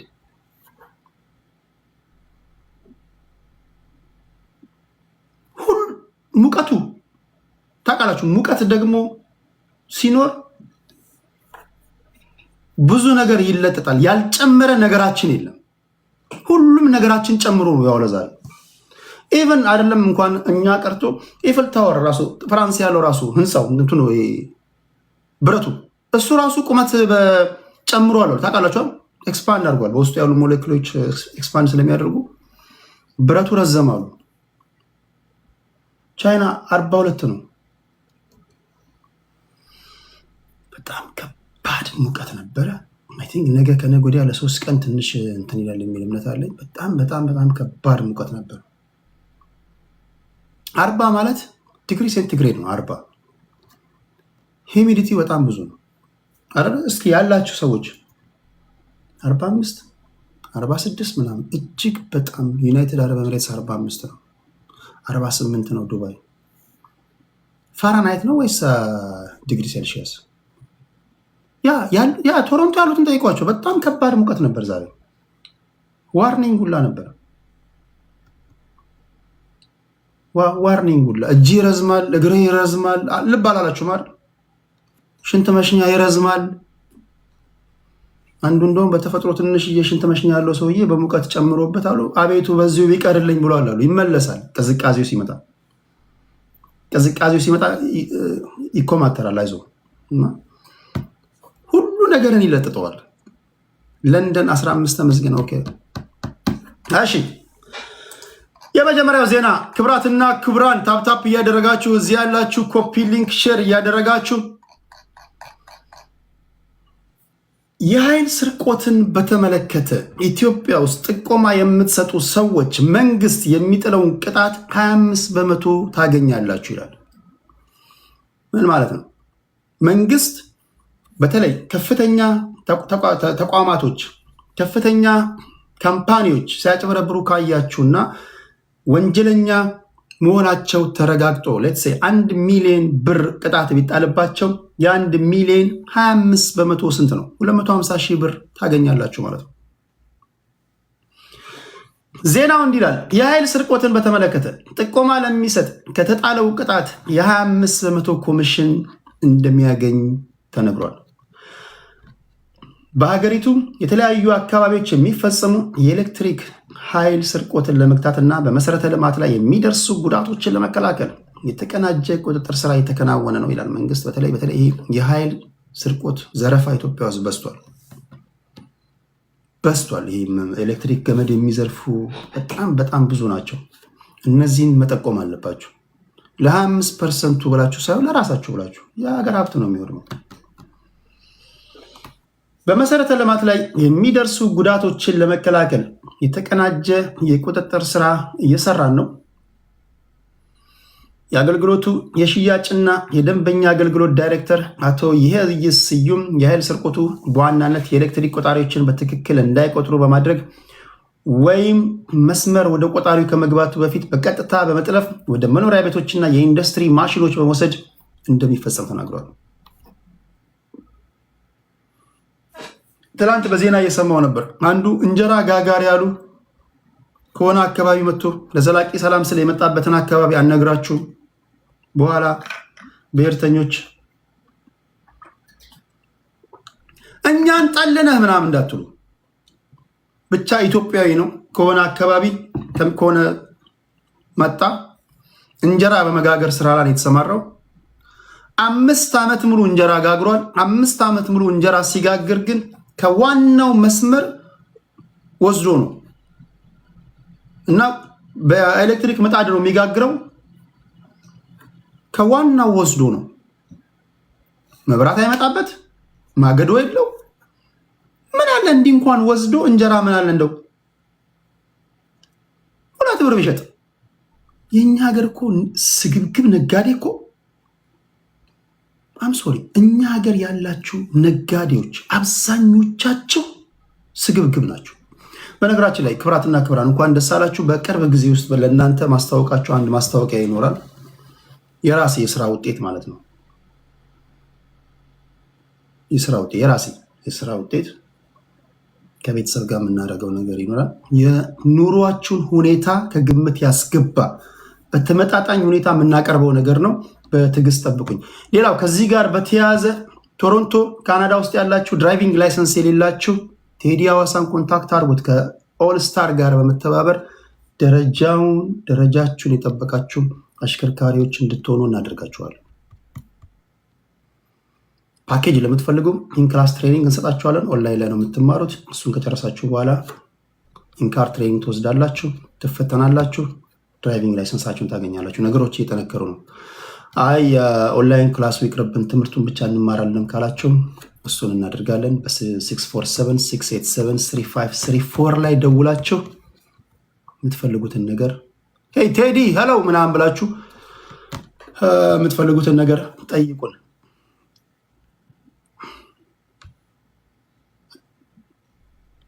ቶሮንቶ ያላችሁ GTA ግሬተር ቶሮንቶ ኤሪያ ውስጥ ያላችሁ መንጃ ፈቃድ የሌላችሁ ሰዎች መማር አለባችሁ። ቶሎ መያዝ አለባችሁ። ነገሮች የተካረሩ ነው። እሺ በ2017 በጀት ዓመት በተደረገው ከፍተኛ ክትትልና የቁጥጥር ስራ የኃይል ስርቆትን ጨምሮ ከባከነ ኃይል 259 ሚሊዮን ብር ተሰብስቧል። በዚህ መሰረት የኃይል ስርቆት ለሚጠቁሙ ደንበኞች የኤሌክትሪክ ኃይል ስርቆትን በዘላቂነት ለመከላከል ህብረተሰቡ ጥቆማ እንዲሰጥ የተደራጀ አሰራር አድርገናል ያለው መንግስት። በዚህ መሰረት ይህንን ለምትጠቁሙ ሰዎች አሁን የነገርኳችሁን አይነት ቆጣሪ እንዳይቆጥር የሚያደርጉ ከዋናው መስመር የሚጠልፉ ኬብል የሚቆርጡ ምናምን ለመንግስት ጠቁሙ። በአንድ ድንጋይ 2-3 ወፍ ነው የምትገሉት። አንደኛ የሀገር ሀብትን ከማባከን ከብክነት ትታደጋላችሁ። ሁለተኛ ሀገራዊ ግዴታችሁን ትለማመዳላችሁ፣ ትወጣላችሁ። ሶስተኛ ገንዘብ ታገኛላችሁ። ጥያቄው 25% ምን ያህል ነው? ለምሳሌ የሚጣልባቸው ቅጣት ስንት ሊሆን ይችላል የሚል ጥያቄ ካነሳችሁ ብዙ ጊዜ እንደዚህ አይነት ቅጣት የሚጣልባቸው ሰዎች ሚኒመም የሚጣልባቸው 1 ሚሊዮን ነው። ከዛ በላይ ነው ብዙ ጊዜ የሚጣልባቸው። ለአብነትም አንድ ከፍተኛ ኢንዱስትሪ በፈጸመው የቴክኒክ ስርቆት ኢንዱስትሪዎችን እያንዳንዶቻችሁ ኢትዮጵያ ውስጥ ያላችሁ ወጣቶች በተለይ ሄዱና ቼክ አድርጓቸው። 1 ሚሊዮን ብር ቅጣት ቢቀጣ ይህንን ብትጠቁሙ 250,000 ብር የገንዘብ ማበረታቻ ታገኛላችሁ ተብላችኋል። ስለዚህ ኤሌክትሪክ ኔትወርክ መሰረተ ልማት የጋራ ሀብት በመሆኑ የኃይል ስርቆት የሚፈጽሙ አካላት በጋራ የማጋለጥ ኃላፊነት ይኖራችሁ ይገባል፣ ተባበሩን ብለዋል። ይህንን እንግዲህ አድርሻለሁ። ክብራትና ክብራን ላይክ፣ ሼር፣ ሰብስክራይብ እያደረጋችሁ ሌላው ከወንጀል ጋር በተያያዘ የዚህ ልጅ ጉዳይ ይሄ የምታዩት ልጅ ፒንክ ነው የለበሰው። እዚህ ቲክቶክ ላይ ያላችሁ ጂንስ ነው ያደረገው። የሰራው ነገር ያሳዝናልም፣ ያሳፍራልም፣ ያስቃልም። የምርጫ ቀን ስለሆነ መንግስት የለም በማለት ያስገድዶ መድፈር ወንጀል ፈጽሞ እጅ ከፍንጅ የተያዘ ጎረምሳ ነው። አረ እቺ ሀገር ወደ ህንድነት የተለወጠች ነው። አረ ይሄ በተለይ ደፋሪዎች አረ እየበዙ ነው። አረ ደፋሪዎች እየበዙ ነው። ልብ ለምንድን ነው የማትሉት? አረ ወላጆች ልጆቻችሁ ነው ላይክ መጫው እኮ አለባችሁ ጋይስ። ልጅ ያላችሁ የሌላችሁ እኮ መጫው አለባችሁ። ልጅ ወልዳችሁ የት ልታሳድጉ ነው? አካባቢው የተበከለ እኮ ነው። እነዚህ ጡንቻ ራሶችን እኮ ማሸማቀቅ አለባችሁ፣ ማጋለጥ አለባችሁ። ለምንድን ነው ዝም የምትሉት? ልምምዱ ከዚህ ከቲክቶክ መጀመር አለበት እኮ። እናትን እንዲህ ላርጋት የሚሉት እኮ ባክግራውንዳቸውን ብታጠኑ ደፋሪዎች ናቸው እኮ። እነዚህን ከማሸማቀቅ እኮ ነው መጀመር ያለባችሁ። ይኸውላችሁ እኔ ያው እንደው እየመረጥኩኝ ምናምን እያመጣሁላችሁ ነው እንጂ ለቁጥር የሚያዳግቱ ዜናዎች ናቸው ያሉት። በየቀኑ ኢትዮጵያ ውስጥ የሚደፈሩ የህፃናት ብዛት። ነገ ልጆችን የት ልታሳድጉ ነው?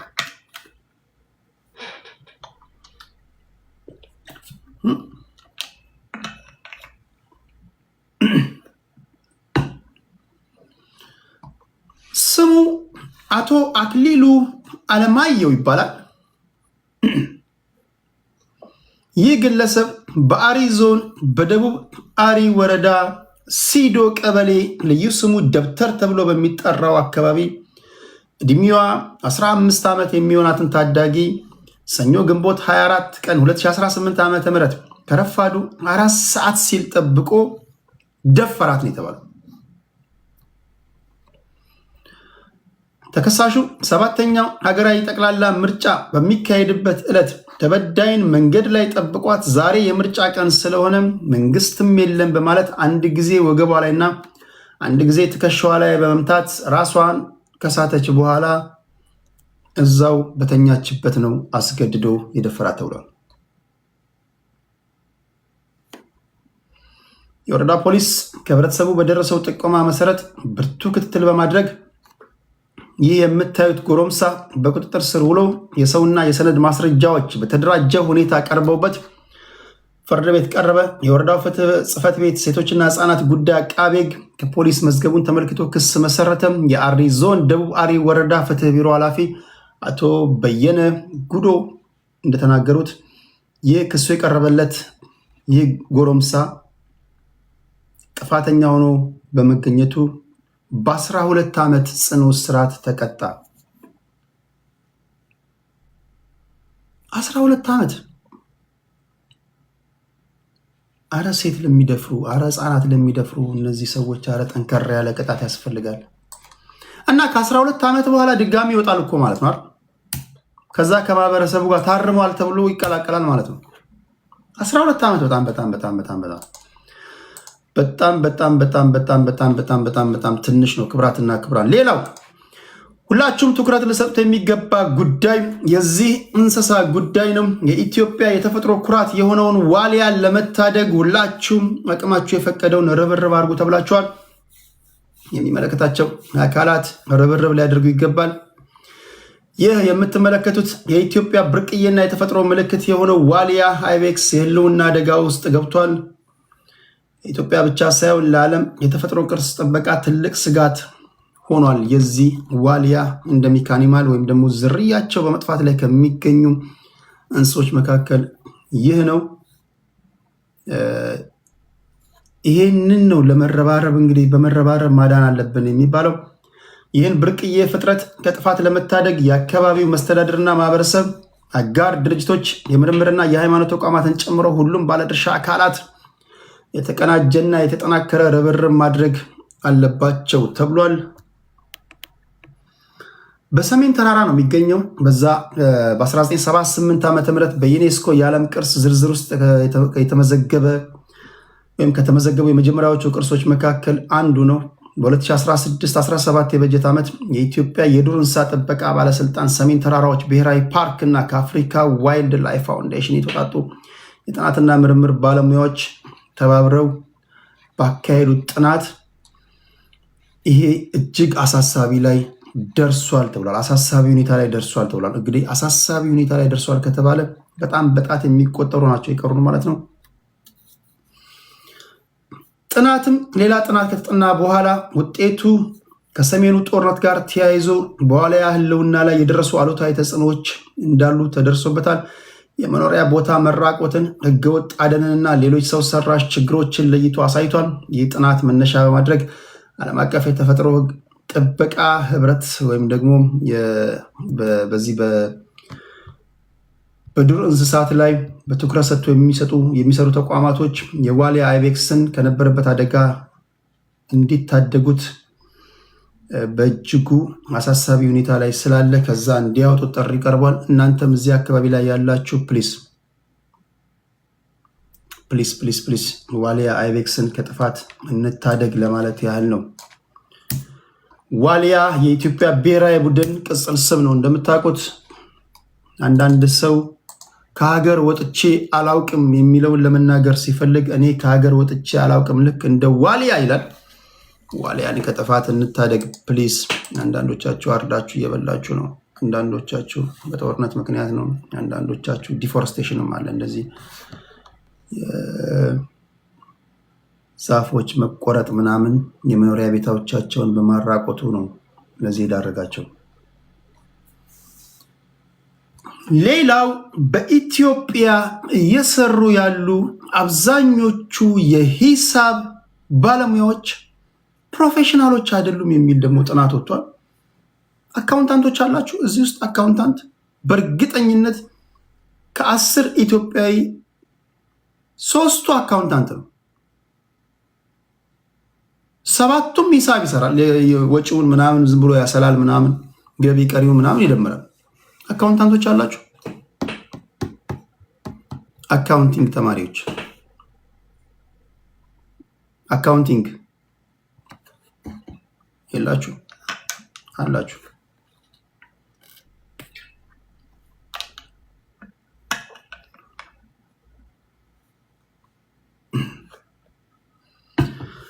ሙያዊ ብቃት ያላቸው የሂሳብ ባለሙያዎች ኢትዮጵያ ውስጥ ከ500 ያልበለጡ መሆናቸው ትልቅ ድርጅቶች ባለሙያዎችን ከውጭ እያስመጡ ያሰራሉ ተብሏል። ኢትዮጵያ ውስጥ ይህን የተናገረው የሂሳብ ባለሙያዎች ኢንስቲትዩት ነው። ሙያዊ ብቃት የግድ እየሆነ በመምጣቱ 700 የሂሳብ ባለሙያዎች የትም ሄደው መስራት የሚያስችላቸው ዓለም አቀፍ መስመርቶችን ያሟላ ስልጠና ወስዷል የተባለው። ዓለም አቀፍ ማለት ካናዳን ብትመጡ የትም ብትሄዱ የትኛውም ዓለም ላይ ሂሳብ የምትሰሩበትን ወይም ደግሞ ታክስም ከሆነ ታክስ ከቁጥር ጋር የተያዘ ነገር የምትሰሩበትን ማለት ነው። ደረጃውን የጠበቀ ፈተና ተፈትናችሁ ሰርተፊኬት ወስዳችሁ የብቃት ማረጋገጫ ያላችሁ ማለት ነው። ኢትዮጵያ ያሏት ከ500 ያልበለጡ ፕሮፌሽናል ባለሙያዎች ናቸው። ፕሮፌሽናል ማለት ከሀገር ውጭ ወጥቶ መስራት የሚችል ማለት ነው። አሁን እዚህ ጋር አዲስ አበባ የሚለው ስገምት አካውንታንት ነው፣ ግን የሙያ ምዘና ማረጋገጫ 10 ጊዜ ተፈትነው የወደቀ ነው። የዚህ ይሳደባል። ያስታውቃሉ። ያው አካውንታንት ነው ግን ተፈትኖ ወደቀ። እሺ ኢትዮጵያ ያሏት 500 ያልበለጡ ናቸው ፕሮፌሽናል አካውንታንቶች ነው የሚባለው። ጎረቤት ሀገር ኬንያ 60 ሺህ አላት።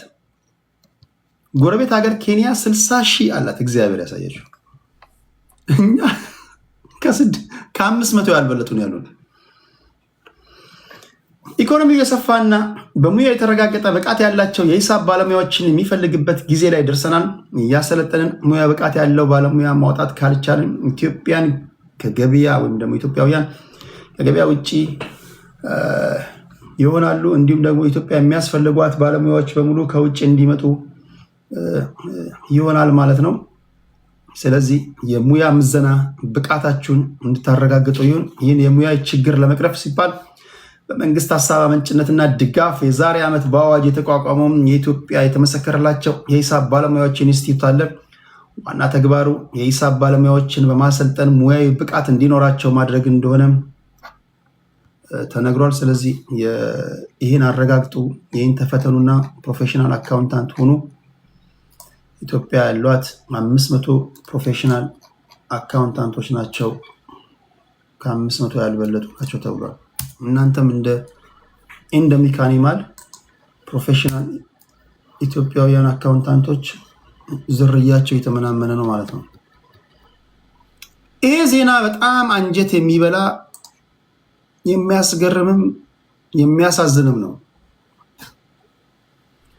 እቺ እጇ ላይ የፖሊስ ሰንሰለት ገብቶባት የምታዩት ሴት እጇ ላይ የፖሊስ ሰንሰለት የገባበት ጉዳይ ያስገርማል። እኚህን እናት ገደለች። እኚህን ደርባባ እናት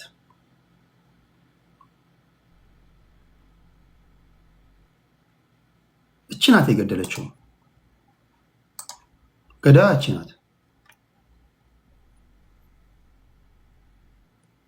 ሟች እናት እኚህ ናቸው።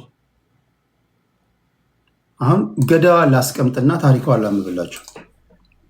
እንዲህ ከተጀመረማ በቃ አደገኛ ሁኔታ ውስጥ ልንገባ ነው ማለት ነው።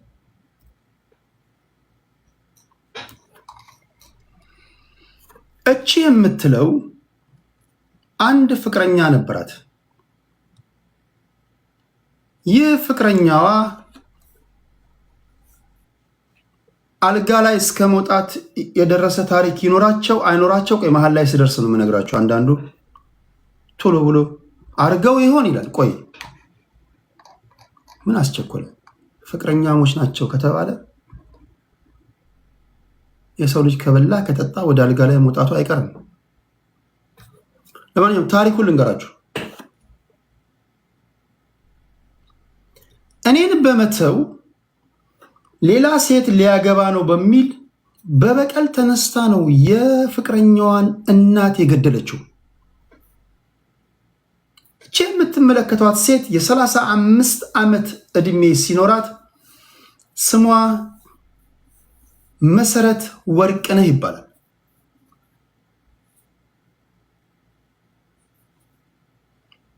ማይ ፍሬንድ ከሴቶች ጋር አትቀልድ። እንደውም ሴቶች እኔ ሲመስለኝ ሴቶች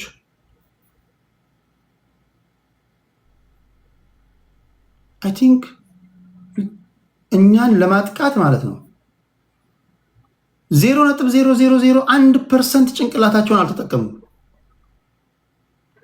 ማይ ፍሬንድ 1%ን የተጠቀሙ ሰዓት አለቀለ። 1%ን የተጠቀሙ ሰዓት ገና 0.00 እኔ ሲመስለኝ ነው። አንተ ነካክተህ ትተዋለህ። እንደ ከዚህ ቀደሙ ነካክቶ መተው ላይኖር ነው ማለት ነው። በእናትህ እመጣብሃለሁ። እናት ግን ታሳዝናለች። ይህን በሲሪየስ ማየት አለብን። እቺ የ35 ዓመት ዕድሜ ያላት መሰረት ወርቅነህ ነዋሪነቷ በምዕራብ አርሲ ዞን ነገሌ አርሲ ከተማ ሲሆን ከዚህ ቀደም በነበራት ትዳር 2 ልጆች ብታፈራም በፍቺ ትዳሯ መፍረሱን የዞኑ ፖሊስ ዋና መምሪያ የወንጀል ምርመራ ዋና ክፍል ኃላፊ ምክትል ኮማንደር ከድር ጅቦ ይናገራሉ። በ2014 ዓመተ ምህረት መሰረት ልጆቿን የቀድሞ ባለቤቷ ጋር በማስቀመጥ በተለያየ የንግድ ስራ ላይ ተሰማርታ በነጌሌ አርሲ ከተማ 01 ቀበሌ መጃ ቂልጦ የተባለ አካባቢ ቤት ተከራይታ መኖር ጀመረች። በሂደት ጉተማ ሂርጶ ከተባለ በእድሜ ከእርሷ ከሚያንስ ወጣት ጋር መግባባት ትጀምራለች። በ2014 የተጀመረው ይህ ትውውቅ ወደ ፍቅር ግንኙነት ተቀይሮ ለ4 ዓመት አብረው ይቆያሉ። በድንገት ግን ጉተማ ሌላ ልጅ ሊያገባና ሰርጉ በወላጆቹ ቤት እየተደገሰ መሆኑን ትሰማለች። የጉተማ ጓደኛ አለ፣ ዘመድ አለ። እዚህ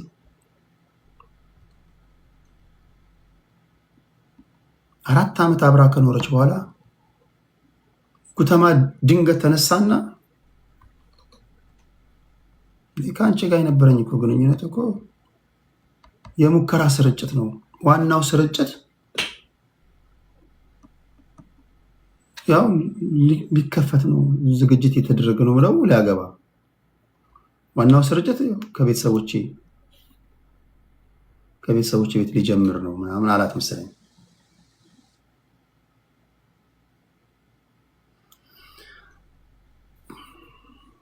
ይህን ሰምታ ክህደት ፈጽሞብኛል አለች። ስለዚህ ጉተማን ለመበቀል ማሰብ ጀመረች። ሚያዝያ 22 ቀን 2018 ዓ.ም ምሽት 12 ሰዓት ላይ የጉተማ ሰርግ 1 ሳምንት ሲቀረው መሰረት በቀጥታ ወላጅ እናቱ ቤት በመሄድ የ60 ዓመት ወይዘሮ ሚሉኑ ሲፉ እሳቸውን አግኝታ በሰላማዊ መንገድ አናግራ ቡና ተፈልቶ እየጠጡ እያለ ወይዘሮዋ ለሰርጉ የሚሆን በርበሬ ያነሰኝ ብለው እንደ ወዳጅ ሲያናግሯት መሰረት ምን ችግር አለው እኔ ጋር 1 ኩንታል በርበሬ ያለ እንውሰድ ብላ ለቅዷ መንገድ እንዳመቻቸች በሰጠችው የእምነት ቃል ተረጋግጧል። ምሽት ላይ ታናሽ ወንድሟን በመጥራት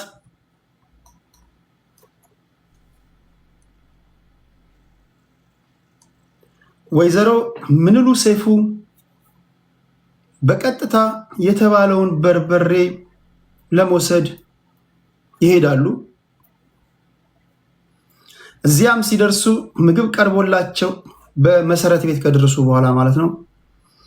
ምግብ ቀርቦላቸው ከበሉ በኋላ ልጆት እኮ እኔን አገባሻለሁ ብሎ 4 ዓመታት አብሮኝ ነበረ፣ ዛሬ ደግሞ ሌላ ሊያገባ ነው ስትላቸው እናት በርበሬውን ሲያወስዱ ተነስተው ሊወጡ ሲሉ ከኋላ ጭንቅላታቸውን በብረት ዘነዘና በመምታት ከጣለቻቸው በኋላ ደጋግማ በብረት ዘነዘናው በመምታት ሕይወታቸው እንዲያልፍ በማድረግ በር ዘግታ ተሰውራለች።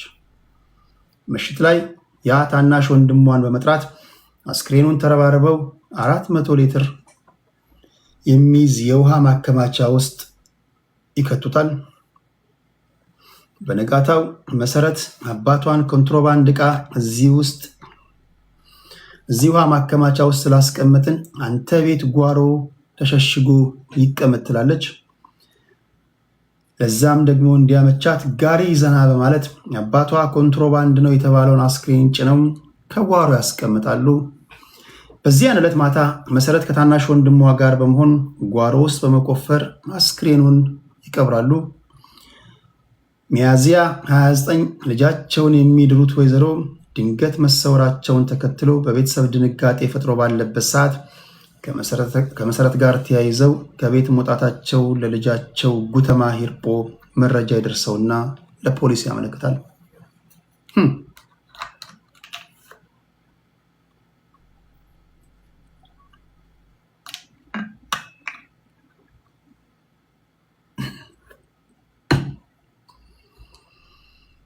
ፖሊስም መረጃው እንደደረሰው መሰረት ወርቅነህና ታናሽ ወንድሟን ዳንኤል ወርቅነህን በቁጥጥር ስር ያውላቸዋል። ተከሳሾቹ ድርጊቱን መፈጸማቸውን አምነው ቃላቸውን በመስጠት አስክሬኑን ቆፍረው ያወጣሉ።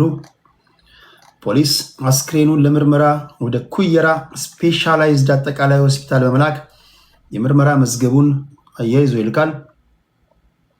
አቃቤ ሕግ የሰው መግደል ወንጀልና የተሰራ ወንጀል በመሸሸግ በእህትና ወንድም ላይ ክስ ይመሰርታል። ክሱን የተመለከተው የምዕራብ አርሲ ዞን ከፍተኛ ፍርድ ቤት ሰኔ 24 ቀን 2018 ዓ.ም በዋለው ችሎት እቺ የምትመለከቷት አንደኛ ተከሳሽ መሰረት ወርቅነህ አስቀድማ ሰው ለመግደል አስባ ተዘጋጅታ በብረት ዘነዘና ደጋግማ በመምታት ከገደለች በኋላ የፈጸመችው ድርጊት እንዳይገለጽና እንዳይታወቅባት በማለት በውሃ ማጠራቀሚያ ውስጥ አስክሬኑን በማስቀመጥና ክብር በሌለው ሁኔታ መቅበሯ ጨካኝ፣ ነውረኛና አደገኛ ነው በማለት በሁለት የክስ ማቅለያዎች በ23 ዓመት እስራት እንድትቀጣ ወሰንኩኝ አለ። ሁለተኛ ተከሳሽ ታናሽ ወንድሟና ተባባሪዋ ዳንኤል ወርቅነህ ወንጀል መፈጸሙን እያወቀ ወንጀል አድራጊዋን ከተጠያቂነት ለማዳን ይረዳኛል በማለት ያደረገውን ነገር ሁሉ ወንጀል ሆኖ በመገኘቱ በ1 ዓመት ከ9 ወራት እንዲቀጣ ተወስኖበታል ተብሏል። ምክትል ኮማንደር ከድር ጅቦ ይህንን አድርሰውናል። ተባባሪ ወንድሟ በ1 ዓመት ከ9 ወር፣ እቺ ነውረኛ ሴት ደግሞ እንደሰማችሁት በ23 ዓመት።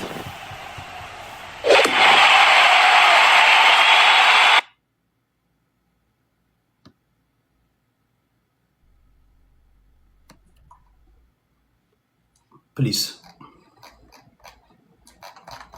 ይሄ በጣም የሚያሳዝን ነው። ሟች እናት እኚህ ናቸው።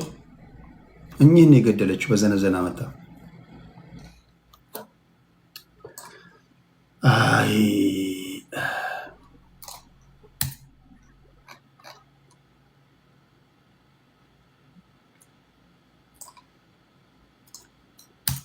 ሌላው የዚህ ሰውዬ ጉዳይ ነው። ይህ የምትመለከቱት አባት የ69 ዓመት አዛውንት ናቸው። የ12ኛ ክፍል ሀገር አቀፍ ፈተና ለመፈተን ገብቷል።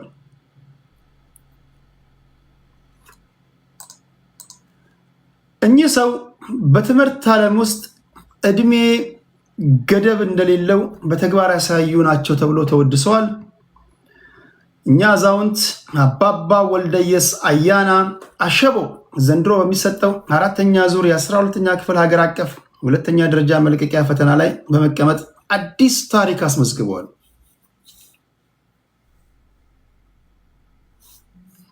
የሚታይ ነገር የለም።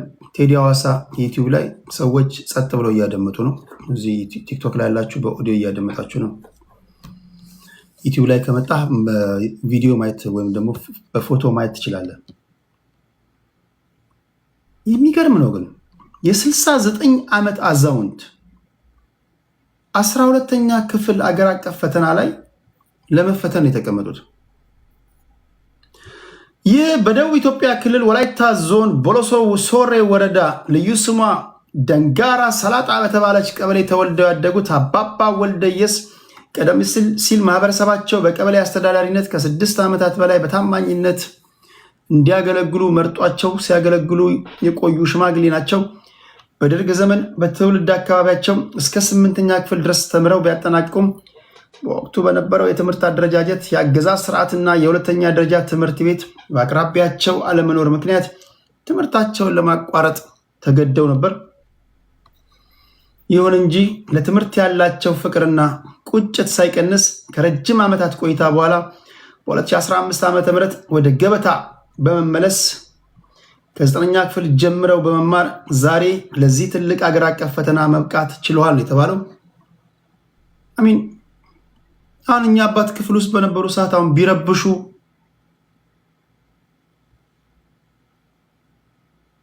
ይቀጣ አይሽ እንደዚህ አይነት ጥያቄ በጠይቃቸው ደስ ይለኛል ባገኛቸው። ረብሸው ያውቃሉ ወይ? አርፍደው ያውቃሉ ወይ? ልክ እና እኛ እንደምንጠይቀው ማለት ነው። እንዲህ ያለ ጥያቄ። ለማንኛውም አባባ ወልደየስ የ6 ልጆች አባት ናቸው። አጨብጭቡላቸው፣ በቃ አጨብጭቡላቸው። የ6 ልጆች አባት ሲሆኑ የቤተሰብ ኃላፊነትን፣ የማህበረሰብ አገልግሎትን ከትምህርት ጉዟቸው ጋር ጎን ለጎን በማያያዝ ማስኬዳቸው ይበልጥ አስወድሷቸዋል። እኩዮቻቸው ወደ ጡረታ በሚገቡበት እድሜያቸው እሳቸው ተምረዋል። መጽሐፍን አንግበው ወደ ትምህርት ቤት ሄደዋል። በር ሳይዘጋብኝ አረፈርኩኝ ብለው ሮጦ ገብተዋል። ጀላቲ ጠብተውም ሊሆን ይችላል። ላይብረሪ ገብተዋል፣ አንብበዋል፣ ተጠያይቀዋል፣ ኤክስ አግኝተዋል፣ ራይት አግኝተዋል። በቃ ተማሪዎች የሚያደርጉትን ነገር ሁሉ አልፈዋል። አሁን የሚሰሩትን የግብርና ስራ በዘመናዊ መንገድ ለማሻሻልና በተሻሻለ ሁኔታ ለማምረት የሚያስችላቸውን ሳይንሳዊ እውቀት ለማግኘት ነው ትምህርት ቤት የሄዱት። ትልቅ ጭብጨባ ይገባቸዋል። አሁን ነው እዚህ ጋር አሁን እስከ 12ኛ ክፍል ምን ያህል ሰዎች እንደተማሩ አላውቅም። ለማንኛውም እኛ አባት በሶሻል ሚዲያ በሰፊው መነጋገሪያ የሆኑ ሰው ናቸው። ትልቅ ክብር ይገባቸዋል። ክብራትና ክብራን ለ1 ሰዓት ተኩል ለ1 ሰዓት ከ20 ነበር ዛሬ ያስኩት ፕሮግራሜ።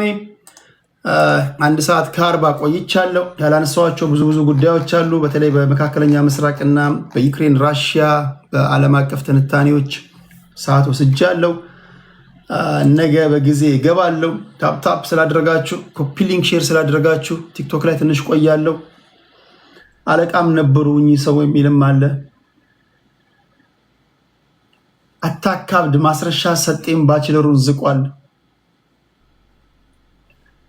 እሺ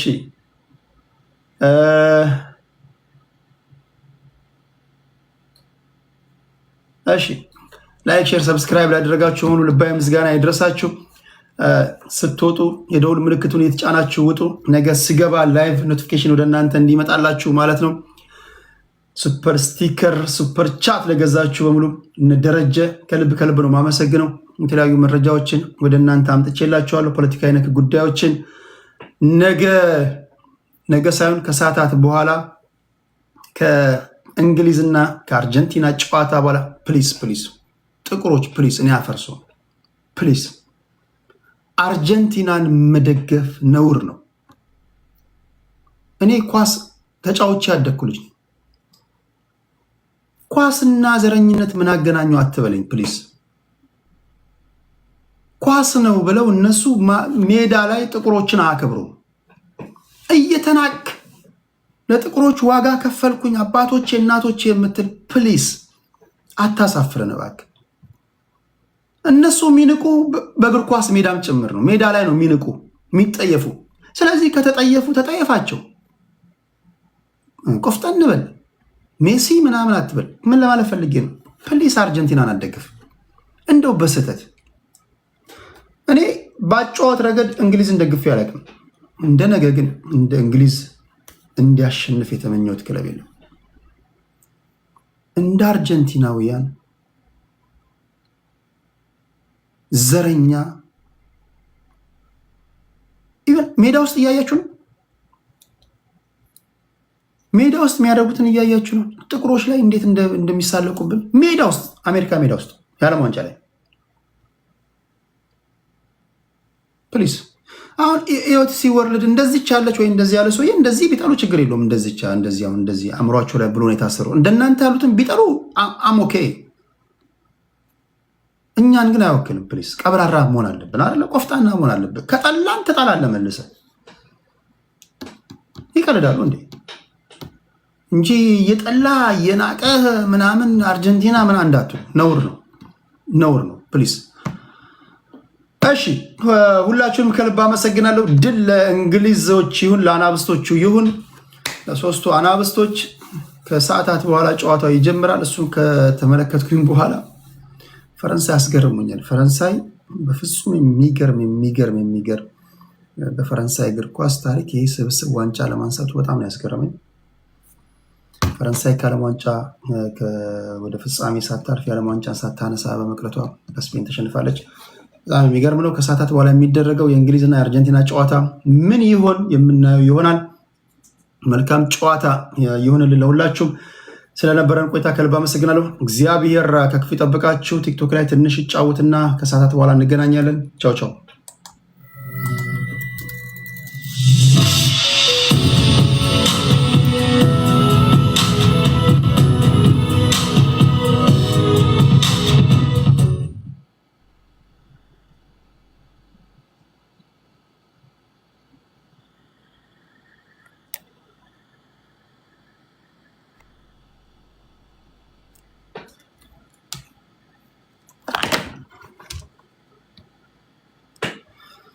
እሺ እንዴት ናችሁ? እዚህ ያላችሁ እስኪ አንድ ሙዚቃ ልጋብዛችሁና ጥያቄዎች ካሉ